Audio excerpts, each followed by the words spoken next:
ಸ ಎಂಬಲ್ಲಿ ಸರ್ವಜ್ಞಾದನೆಯ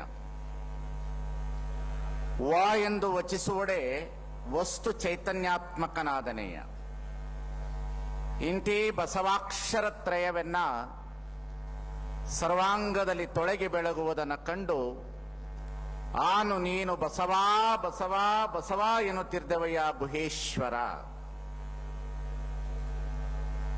ಕರ್ನಾಟಕದ ಸಾಂಸ್ಕೃತಿಕ ನಾಯಕರಾಗಿರ್ತಕ್ಕಂತಹ ಬಸವ ತಂದೆಯನ್ನು ಸ್ಮರಿಸಿ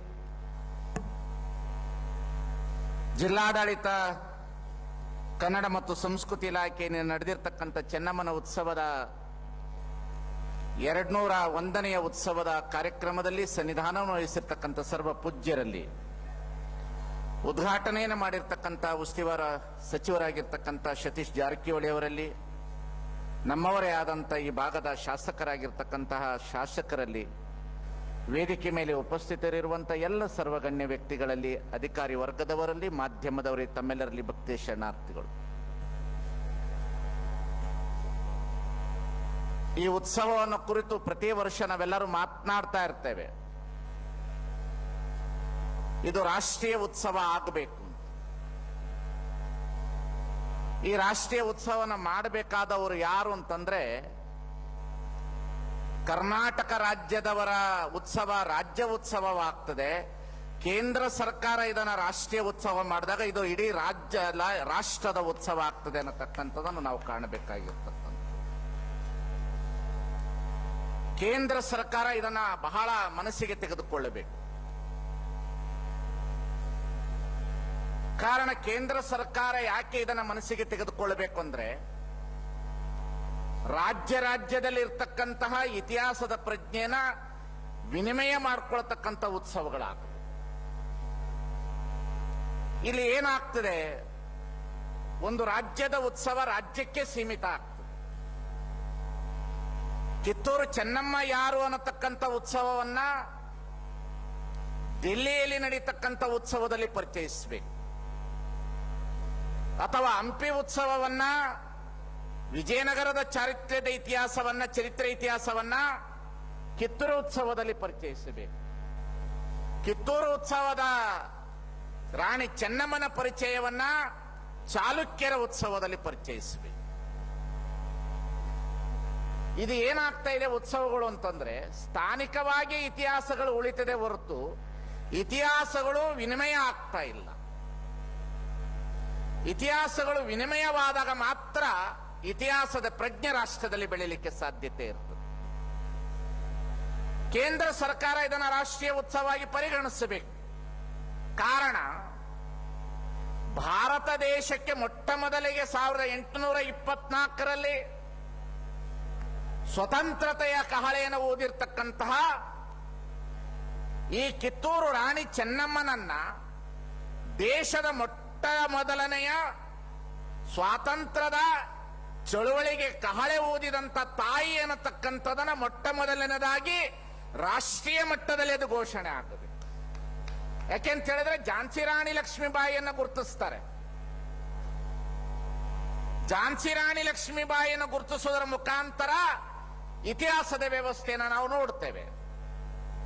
ಆದರೆ ರಾಣಿ ಚೆನ್ನಮ್ಮ ಯಾರು ಅನ್ನತಕ್ಕಂಥದನ್ನ ಸರಿಯಾಗಿ ಸ್ಪಷ್ಟೀಕರಣ ಮಾಡಿಕೊಳ್ಳಬೇಕಾದ್ರೆ ಅದು ಇತಿಹಾಸದ ಪುರಾತನ ತಜ್ಞದಿಂದನೇ ಆಗಬೇಕು. ಅದು ಆರ್ಕಾಲಜಿ ಇತಿಹಾಸದಿಂದನೇ ವ್ಯವಸ್ಥೆಯನ್ನು ಒಳಬೇಕು. ಅದು ಇತಿಹಾಸದ ವ್ಯವಸ್ಥೆಯಿಂದ ಒಳಗೊಂಡಾಗ ಮಾತ್ರ ಇದು ರಾಷ್ಟ್ರೀಯ ಉತ್ಸವವಾಗಿ ಪರಿಗಣಿಸ್ತದೆ. ಇಲ್ಲಾಂದ್ರೆ ಎಲ್ಲೋ ಒಂದು ಕಡೆ ಮೈಕ್ರೋ ಉತ್ಸವ ಆಗಿ ಬಿಡುತ್ತದೆ. ಇದಷ್ಟೇ ಎಲ್ಲೋ ಒಂದಿಷ್ಟು ಸೀಮಿತವಾದಂತ ವ್ಯವಸ್ಥೆಗೆ ಗೊಳ್ಳುತ್ತದೆ.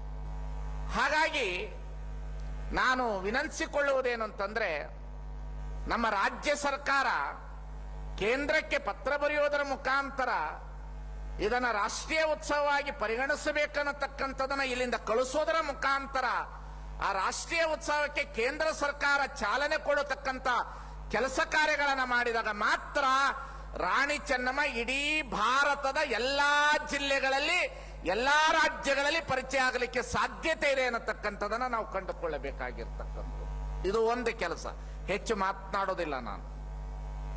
ಎರಡನೆಯದು, ಈ 824ರಲ್ಲಿ ತಾಯಿ ಸ್ವತಂತ್ರತೆಯ ಕಹಳೆಯನ್ನು ಊದುದಳು ಅನ್ನತಕ್ಕಂಥ ಇತಿಹಾಸ ಇದೆಯಲ್ಲ, ಈ ಇತಿಹಾಸಕ್ಕೆ ಪೂರಕ ಏನು ಅಂತ ಹೇಳಿದ್ರೆ ಈ ಸರ್ಕಾರ ಬಸವಣ್ಣನವರನ್ನ ಸಾಂಸ್ಕೃತಿಕ ನಾಯಕ ಅಂತ ಘೋಷಣೆ ಮಾಡ್ತು. ಯಾಕೆ ಘೋಷಣೆ ಮಾಡ್ತು ಅಂದ್ರೆ, ಈ ದೇಶದೊಳಗಡೆ ಸನಾತನ ಧರ್ಮದೊಳಗಡೆ ಹೆಣ್ಣು ಮಕ್ಕಳಿಗೆ ಧಾರ್ಮಿಕ ಸ್ವಾತಂತ್ರ್ಯತೆ ಹಕ್ಕಿರಲಿಲ್ಲ. ಅವರಿಗೆ ಹೊರಗಡೆ ಬರಲಿಕ್ಕೆ ಅವಕಾಶ ಇರಲಿಲ್ಲ. ಅವರಿಗೆ ಯಾವುದೇ ರೀತಿಯಾದಂತಹ ಪರಂಪರೆ ಒಳಗಡೆ ಹೊರಗಡೆ ಬರಲಿಕ್ಕೆ ಶಿಕ್ಷಣದ ವ್ಯವಸ್ಥೆ ಇರಲಿಲ್ಲ. ಓದಲಿಕ್ಕೆ ಅವಕಾಶ ಇರಲಿಲ್ಲ. 12ನೇ ಶತಮಾನದಲ್ಲಿ ಕರ್ನಾಟಕದ ಮೊಟ್ಟ ಮೊದಲನೆಯ ಕವಿತ್ರಿಯಾಗಿರ್ತಕ್ಕಂಥ ಅಕ್ಕಮಹಾದೇವಿಯನ್ನು ಕೊಡುವುದರೊಂದಿಗೆ ಹೆಣ್ಣು ಮಕ್ಕಳಿಗೆ ಧಾರ್ಮಿಕ ಮತ್ತು ಸಾಮಾಜಿಕ ಸ್ವಾತಂತ್ರ್ಯತೆ ಕೊಟ್ಟಿದ್ದಕ್ಕಾಗಿ ಆ ಬಸವಣ್ಣನವರ ಕಲ್ಪನೆಯನ್ನು ಇಟ್ಟುಕೊಂಡು ಹೋರಾಟ ಮಾಡಿರ್ತಕ್ಕಂಥ ರಾಣಿ ಚೆನ್ನಮ್ಮ ಆ ಪರಂಪರೆಯೊಳಗಿರುವುದರಿಂದ ಈ ಸ್ವತಂತ್ರತೆಯ ಕಹಳೆಯನ್ನು ಓದಲಿಕ್ಕೆ ಸಾಧ್ಯ ಆಯಿತು ಅನ್ನತಕ್ಕಂಥದನ್ನ ಇತಿಹಾಸದಲ್ಲಿ ಗಮನಿಸಿಕೊಳ್ಳಬೇಕಾಗಿರ್ತಕ್ಕ. ಅಷ್ಟು ಬೇಗ ಹೆಣ್ಣು ಮಕ್ಕಳು ಹೊರಗಡೆ ಬರ್ಲಿಕ್ಕೆ ಆಗ್ತಿರ್ಲಿಲ್ರಿ. ಅದು 1824 ಮಹಿಳೆ ಹೊರಗಡೆ ಬರಬೇಕಾದ್ರೆ ಅದಕ್ಕೆ ಧೈರ್ಯ ಯಾರು? ಆ ಧೈರ್ಯವನ್ನು ತುಂಬಿದವರು ಯಾರು? 1000 ವರ್ಷದ ಹಿಂದೆ ಇತಿಹಾಸವನ್ನ ಕೊಟ್ಟಿರ್ತಕ್ಕಂತಹ ಆ ಬಸವ ತತ್ವದ ಆ ಕ್ರಾಂತಿಯ ಚಳುವಳಿ ಇದೆಯಲ್ಲ, ಆ ಚಳುವಳಿಯನ್ನು ಒಳಗೊಂಡಿರ್ತಕ್ಕಂತಹ ಬಳುವಳಿಯನ್ನು ಪಡೆದುಕೊಂಡಿರ್ತಕ್ಕಂಥ ಬಳ್ಳಿಯನ್ನು ಹಿಡಿದುಕೊಂಡಿರ್ತಕ್ಕಂತಹ ಇಲ್ಲಿಯ ಕಲ್ಮಠದ ಗುರುಸಿದ್ಧ ಮಹಾಸ್ವಾಮೀಜಿಯವರು ಪರಮ ಪೂಜ್ಯರಾಗಿರ್ತಕ್ಕಂಥವರು ಚೆನ್ನಮ್ಮನ ಹೃದಯದಲ್ಲಿ ಬಿತ್ತಿರುವುದರಿಂದ ಚೆನ್ನಮ್ಮ ಹಿಡಿದಿರ್ತಕ್ಕಂಥ ಲಿಂಗ ಇದೆಯಲ್ಲ, ಆ ಲಿಂಗದ ಅನುಭವದ ವ್ಯವಸ್ಥೆ ಒಳಗಡೆ ಕ್ರಾಂತಿ ಆಯಿತು ಅನ್ನತಕ್ಕಂಥದ್ದನ್ನು ಇತಿಹಾಸದಲ್ಲಿ ಕಂಡುಕೊಳ್ಳಬೇಕಾಗಿರ್ತದೆ. ಒಂದು ಕ್ರಾಂತಿಗೆ ಹಿನ್ನೆಲೆ ಇರ್ತದೆ, ಸುಮ್ಮನೆ ಕ್ರಾಂತಿ ಆಗೋದಿಲ್ಲ. ಬೆಳವಡಿ ಮಲ್ಲಮ್ಮ ಹೆಣ್ಣು ಮಕ್ಕಳ ಸೈನ್ಯವನ್ನ ಕಟ್ಟುದಳು. ಒಂದು ಕಡೆ ರಾಣಿ ಅಬ್ಬಕ್ಕವನ್ನ ನೋಡ್ತೇವೆ ನಾವು, ಇನ್ನೊಂದು ಕಡೆ ಕೆಳದಿಯ ಚೆನ್ನಮ್ಮನನ್ನ ನೋಡ್ತೇವೆ ನಾವು ಇತಿಹಾಸದೊಳಗಡೆ. ಒಂದು ಕಡೆ ಕೆಳದಿಯ ಚೆನ್ನಮ್ಮನ ನೋಡ್ತೇವೆ, ಇನ್ನೊಂದು ಕಡೆ ಕಿತ್ತೂರು ಚೆನ್ನಮ್ಮನ ನೋಡ್ತೇವೆ, ಇನ್ನೊಂದು ಕಡೆ ಬೆಳವಡಿ ಚೆನ್ನಮ್ಮನ ನೋಡ್ತೇವೆ. ಎಂತದ್ರಿ ಇತಿಹಾಸವನ್ನ ಓದ್ತಾ ಹೋದ್ರೆ ಬಹಳ ಇದೆ, ಹೇಳುವ ಸಮಯ ಅಲ್ಲ. ಇಡೀ ಹಿಂದೂ ರಾಷ್ಟ್ರವನ್ನ ಕಟ್ಟಬೇಕು ಅನ್ನತಕ್ಕಂಥ ವ್ಯವಸ್ಥೆಯಲ್ಲಿ ಇದ್ದಂತಹ ಸಂದರ್ಭದಲ್ಲಿ ಶಿವಾಜಿಗೆ ಆಶ್ರಯವನ್ನು ಕೊಟ್ಟು ಅವರ ಮಕ್ಕಳಿಗೆ ಜೀವನವನ್ನು ಕೊಟ್ಟಂತ ಸ್ಥಳ ಯಾವ್ದಾರಿದ್ರೆ ಅದು ಕಿತ್ತೂರಿನ ಬೆಳವಡಿ ಮತ್ತು ಚೆನ್ನಮ್ಮನ ಕ್ಷೇತ್ರ ಅನ್ನತಕ್ಕಂಥದನ್ನ ಅರ್ಥ ಮಾಡಿಕೊಳ್ಳಬೇಕಾಗ್ತದೆ. ಯಾವತ್ತು ಮನುಷ್ಯನಿಗೆ ಇತಿಹಾಸದ ಪ್ರಜ್ಞೆ ಇರಬೇಕು. ಬಹಳ ಜನ ಅಭಿಮಾನದಿಂದ ಮಾತನಾಡ್ತಾರೆ, ಅಭಿಮಾನದಿಂದ ಮಾತನಾಡಬಾರದು, ಅನುಭವದಿಂದ ಮಾತನಾಡು. ಅಭಿಮಾನದಿಂದ ಮಾತನಾಡೋದಿಲ್ಲ, ಅನುಭವದಿಂದ ಮಾತನಾಡಬೇಕಾಗ್ತದೆ. ಹಾಗಾಗಿ ಈ ಇತಿಹಾಸದ ಪ್ರಜ್ಞೆನ ಹುಡುಕಿಕೊಂಡು ಹೋದ್ರೆ ಬಹಳ ದೊಡ್ಡ ಇತಿಹಾಸ ಇದಕ್ಕೆ. ಆ ಹೆಣ್ಣು ಮಕ್ಕಳು ಹೊರಗಡೆ ಬಂದು ಯುದ್ಧವನ್ನ ಮಾಡಬೇಕಾದ್ರೆ ಧೈರ್ಯ ಯಾವುದು? ಹೆಣ್ಣು ಹೆಣ್ಣಲ್ಲ, ಹೆಣ್ಣು ರಕ್ಕಸಿಯಲ್ಲ, ಹೆಣ್ಣು ಸಾಕ್ಷಾತ್ ಕಪಿಲ ಸಿದ್ಧ ಮಲ್ಲಿಕಾರ್ಜುನ. ಈ ಶಬ್ದ ಇದೆಯಲ್ಲ, ಇದನ್ನು ಕೊಟ್ಟವರು ಬಸವಣ್ಣ. ಆ ಹೆಣ್ಣು ಮಕ್ಕಳನ್ನ ಹೊರಗಡೆ ತಂದವರು ಬಸವಣ್ಣ. ಅದಕ್ಕಾಗಿ ಸರ್ಕಾರ ಸಾಂಸ್ಕೃತಿಕ ನಾಯಕ ಅಂತ ಘೋಷಣೆ ಮಾಡ್ತಲ್ಲ, ಅದು ನಿಜವಾದಂತ ಧನ್ಯತೆಯ ಕೆಲಸ. ಜೋರಾದ ಚಪ್ಪಾಳೆನ ತೊಟ್ಟದರೊಂದಿಗೆ ಆ ಸಾಂಸ್ಕೃತಿಕ ನಾಯಕದ ಕೊಡುಗೆಯನ್ನು ನಾವು ಸ್ಮರಿಸಬೇಕನ್ನತಕ್ಕಂಥ ಮಾತಿನೊಂದಿಗೆ ಪ್ರತಿ ವರ್ಷ ಈ ಕಾರ್ಯಕ್ರಮ ನಡೀತದೆ. ನಾನು ಬಾಬಾ ಸಾಹೇಬ್ ನಮ್ಮ MLA ಅವರಲ್ಲಿ, ನಮ್ಮ ಸತೀಶಣ್ಣವರಲ್ಲಿ ವಿನಂತಿಸ್ಕೊಳ್ತೇನೆ, ಗ್ರಾಮೀಣ ಹೆಣ್ಣು ಮಕ್ಕಳ ಇಂಜಿನಿಯರಿಂಗ್ ಕಾಲೇಜು ತರಬೇಕು ಈ ಭಾಗಕ್ಕೆ ಅನ್ನತಕ್ಕಂಥದ್ದು ನನ್ನ ಬಹಳ ದಿನದ ಬಯಕೆ ಇದೆ. ಗ್ರಾಮೀಣ ಹೆಣ್ಣು ಮಕ್ಕಳಿಗಾಗಿ ಒಂದು ಇಂಜಿನಿಯರ್ ಕಾಲೇಜು ತರಬೇಕು. ಗ್ರಾಮೀಣ ಹೆಣ್ಣು ಮಕ್ಕಳಿಗಾಗಿ ಚೆನ್ನಮ್ಮನ ಹೆಸರಿನಲ್ಲಿ ಈ ಭಾಗದಲ್ಲಿ ನಾವು ಇಂಜಿನಿಯರಿಂಗ್ ಕಾಲೇಜ್ ತರಬೇಕು, ಮೆಡಿಕಲ್ ಕಾಲೇಜುಗಳನ್ನು ತರಬೇಕು ಸರ್ಕಾರದ ವತಿಯಿಂದ. ಆ ಚೆನ್ನಮ್ಮನ ಹೆಸರಿನೊಳಗಡೆ ಅಂತ ಕೆಲಸ ಕಾರ್ಯಗಳಾದಾಗ, ಶಿಕ್ಷಣ ಬಂದಾಗ ಮನುಷ್ಯನ ಬದುಕು ಬದಲಾವಣೆ ಆಗ್ತದೆ. ಶಿಕ್ಷಣದಿಂದನೇ ಮನುಷ್ಯ ಉತ್ಪತ್ತಿಯನ್ನ ನೋಡ್ಲಿಕ್ಕೆ ಸಾಧ್ಯತೆ ಇದೆ ಅನ್ನತಕ್ಕಂಥದನ್ನ ಕಾಣಬೇಕು. ಆ ದೃಷ್ಟಿಕೋನದಲ್ಲಿ ಕೆಲಸ ಕಾರ್ಯಗಳಾಗ್ತದೆ ಅನ್ನತಕ್ಕಂಥ ಮಾತನ್ನು ಹೇಳ್ತಾ ನಾನು ಕರ್ನಾಟಕ ಸರ್ಕಾರದಲ್ಲಿ ಮತ್ತೊಂದೊಮ್ಮೆ ವಿನಂತಿಸ್ಕೊಳ್ತೇನೆ, ಕನ್ನಡ ಮತ್ತು ಸಂಸ್ಕೃತಿ ಇಲಾಖೆಯ ಸಚಿವರಲ್ಲಿ ವಿನಂತಿಸ್ಕೊಳ್ತೇನೆ, ಬಸವಣ್ಣನವರನ್ನ ನೀವು ಕರ್ನಾಟಕದ ಸಾಂಸ್ಕೃತಿಕ ನಾಯಕ ಅಂತ ಘೋಷಿಸಿದ ಮೇಲೆ ಕರ್ನಾಟಕದಲ್ಲಿ ನಡೆಯುವಂತ ಎಲ್ಲ ಸಾಂಸ್ಕೃತಿಕ ಉತ್ಸವದಲ್ಲಿ ಬಸವಣ್ಣನವರ ಭಾವಚಿತ್ರ ಇರಬೇಕು ಅನ್ನತಕ್ಕಂಥದನ್ನ ಪ್ರತಿ ರೂಪದಲ್ಲಿ ತರಲಿಕ್ಕೆ ಕೆಲಸ ಕಾರ್ಯಗಳು ಆಗಬೇಕು ಅನ್ನತಕ್ಕಂಥದ್ದು ನಾನು ವಿನಂತಿಸ್ಕೊಳ್ತೇನೆ.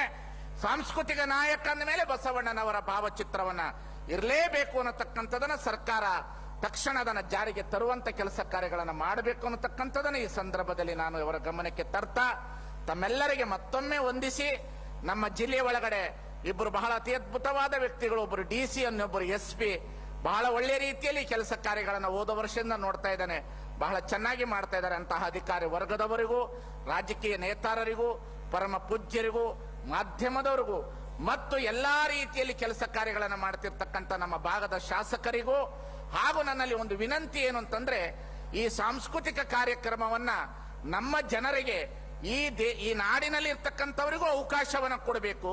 ಬೇರೆ ರಾಜ್ಯದಲ್ಲಿ ಇರ್ತಕ್ಕಂಥ ಸಾಂಸ್ಕೃತಿಕ ಪರಂಪರೆಯನ್ನು ನಮ್ಮ ಜನರಿಗೆ ಪರಿಚಯಿಸುವ ಕೆಲಸ ಕಾರ್ಯಗಳಾಗಬೇಕು. ಸಾಂಸ್ಕೃತಿಕ ಅಂದ್ರೆ ಏನು ಅನ್ನೋದು ಗೊತ್ತಾಗಬೇಕಾಗ್ತದೆ ನಮಗೆ. ಆ ವ್ಯವಸ್ಥೆಯನ್ನು ನಾವು ಒಳಗೊಳ್ಳಿಲ್ಲ ಅಂತಂದ್ರೆ ನಮ್ಮ ಸಂಸ್ಕೃತಿ ಕೇವಲ ಒಂದು ಸೀಮಿತವಾದಂತ ಮನೋಭಾವನೆಗೆ ನಿಂತುಕೊಳ್ತದೆ. ಅದನ್ನ ಮೀರಿರ್ತಕ್ಕಂಥದ್ದು ಬಸವಣ್ಣನವರ ಸಂಸ್ಕೃತಿ ಕಾಶ್ಮೀರದಿಂದ ಅಫ್ಘಾನಿಸ್ತಾನದವರೆಗೆ ಹೋಗಿತ್ತು, ಒಡಿಶಾದವರೆಗೆ ಹೋಗಿತ್ತು. ಅದಕ್ಕಾಗಿ ಬಸವಣ್ಣ ಸಾಂಸ್ಕೃತಿಕ ನಾಯಕ. ಅಫ್ಘಾನಿಸ್ತಾನದಿಂದ ಮರಳು ಶಂಕರದೇವ ಬರುವುದರ ಜೊತೆಗೆ ಆ ಸಾಂಸ್ಕೃತಿಕ ಪರಂಪರೆಯನ್ನು ಎತ್ತಿ ಹಿಡಿತಾರಲ್ಲ, ಆ ಎತ್ತಿ ಹಿಡಿಯುವ ಪರಂಪರೆ ಉಳಿಬೇಕಾಗಿರ್ತಕ್ಕಂಥದ್ದು ನಾವು ಕಾಣಬೇಕಾಗಿದೆ ಅನ್ನತಕ್ಕಂಥ ಮಾತನ್ನ ಮತ್ತೊಮ್ಮೆ ತಮ್ಮೆಲ್ಲರ ಗಮನಕ್ಕೆ ತರ್ತಾ, ತಾವೆಲ್ಲರೂ ಸಹ ಒಳ್ಳೆ ರೀತಿಯಲ್ಲಿ ಕೆಲಸ ಕಾರ್ಯಗಳನ್ನು ಮಾಡ್ತಾ ಇದ್ದಾರೆ. ತಮ್ಮೆಲ್ಲರಿಗೆ ಧನ್ಯವಾದಗಳನ್ನು ಅರ್ಪಿಸಿ, ನಮ್ಮ ಚಂದ್ರರಾಜ ಹಟ್ಟಿಹೊಳೆಯವರು ಮಲಪ್ರಭಾ ಸಕ್ಕರೆ ಕಾರ್ಖಾನೆಯ ಅಧ್ಯಕ್ಷರಾಗಿದ್ದಾರೆ. ಈ ಭಾಗದ ರೈತರಿಗೆ ಒಂದು ಜೀವನಾಡಿಯಾಗಿ ಕೆಲಸಗಳನ್ನು ಮಾಡಬೇಕು, ಆ ಫ್ಯಾಕ್ಟರಿಯನ್ನು ಉಳಿಸಬೇಕು, ನಮ್ಮ ರೈತರು ಬದುಕಬೇಕನ್ನತಕ್ಕಂಥದನ್ನ ನಾವು ಈ ವೇದಿಕೆಯಲ್ಲಿ ಹೇಳೋದರ ಮುಖಾಂತರ ಅವರಿಗೆ ಹೆಚ್ಚಿನ ಜವಾಬ್ದಾರಿ ಇದೆ ಅಂತ ನಾನು ತಿಳಿದುಕೊಂಡಿದ್ದೇನೆ. ಆ ಕೆಲಸ ಕಾರ್ಯಗಳನ್ನು ಮುಂದುವರಿಸಬೇಕು, ರೈತರಿಗೆ ಬೇಕಾಗಿರ್ತಕ್ಕಂಥ ಕೆಲಸ ಕಾರ್ಯ ಮಾಡಬೇಕು. ರೈತರು ಬೆಳೆದ್ರೇನೆ, ರೈತರು ಉಳಿದ್ರೇನೆ ನಮ್ಮ ರಾಜ್ಯ ಉಳಿತದೆ, ನಾವು ಉಳಿತೇವೆ. ರೈತರಿಗೆ ಒಳ್ಳೆ ರೀತಿಯ ವ್ಯವಸ್ಥೆಯನ್ನು ಕಾಪಾಡಿಕೊಂಡು ಹೋಗಬೇಕನ್ನತಕ್ಕಂಥ ಮಾತನ್ನು ಹೇಳ್ತಾ, ಯಾಕಂದ್ರೆ ಕೊನೆಯ ವಚನ ಹೇಳಿ ಮುಗಿಸ್ತೇನೆ. ಯಾಕೆಂದ್ರೆ ರೈತರು ದೊಡ್ಡವರು, ಸ್ವಾಮಿಗಳಿಗಿಂತ ರೈತರು ದೊಡ್ಡವರು, ರಾಜಕಾರಣಿಗಳಿಗಿಂತ ರೈತರು ದೊಡ್ಡವರು. ಕೃಷಿ ಕೃತ್ಯ ಕಾಯಕ ಮಾಡುವ ಸದ್ಭಕ್ತನ ಪಾದವ ತೋರಿಸಿ ಬದುಕಿಸಯ್ಯ.